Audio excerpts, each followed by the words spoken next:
काठमांडू के मेयर बालेन शाह ने जब ब्राजील पहुंचकर अपना विजन दिखाया तो वहां मौजूद अन्य मेयरों के हाथों से तालियों की बारिश रुकने का नाम नहीं ले रही थी। ब्राजील में मेट्रोपोलिस कार्यक्रम में पहुंचे बालेन शाह ने अपने विजन से सभी को हैरान कर दिया। काठमांडू के मेयर ने जब भविष्य की बात की और इसे आज से ही काम करने का फार्मूला बना दिया तो वे चौंक गए। सोचा गया था कि ब्राजील पहुंचकर काठमांडू के मेयर बालेन शाह कुछ नया सीखेंगे, लेकिन उनका विजन हमारी उम्मीदों से कहीं ज्यादा ऊंचा था। उन्होंने दूसरों को सिखाया है, उन्होंने दूसरों को सब कुछ सिखाया है। बालेन शाह नेपाल में एक ब्रांड बन गया है, अब इसे दुनिया में बनाना बाकी है। कार्यक्रम के मौके पर उन्होंने कहा कि 50 साल में सभी गांव खाली हो जाएंगे।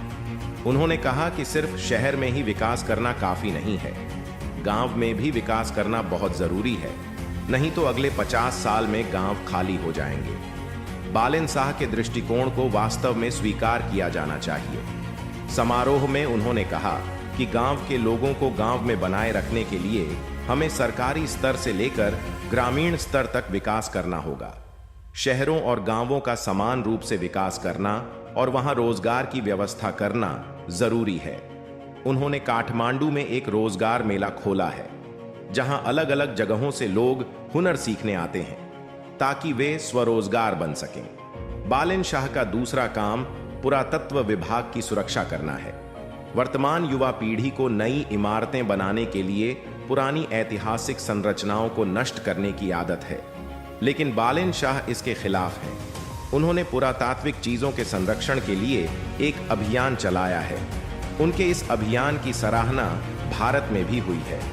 उन्होंने काठमांडू को एक खूबसूरत जगह बनाने का वादा किया और वह उसी के अनुसार काम करता रहा। उनकी कार्यशैली का लोहा पूरी दुनिया मानती है। वह 3 करोड़ नेपालियों के लिए हीरो की तरह बन गए हैं। काठमांडू निवासी और पूरे नेपाल भी भाग्यशाली हैं कि उन्हें उनके जैसी दूरदृष्टि वाला मेयर मिला है। नेपाल के विकास के लिए किसी नायक या मसीहा की नहीं, बल्कि दीर्घकालिक स्वचालित सच्चे देशभक्त की जरूरत है। आपको क्या लगता है? जैसा कि बालेन शाह ने कहा था, अगले 50 वर्षों में क्या पूरा गांव खाली हो जाएगा? कृपया टिप्पणी करें। जय हिंद, जय नेपाल।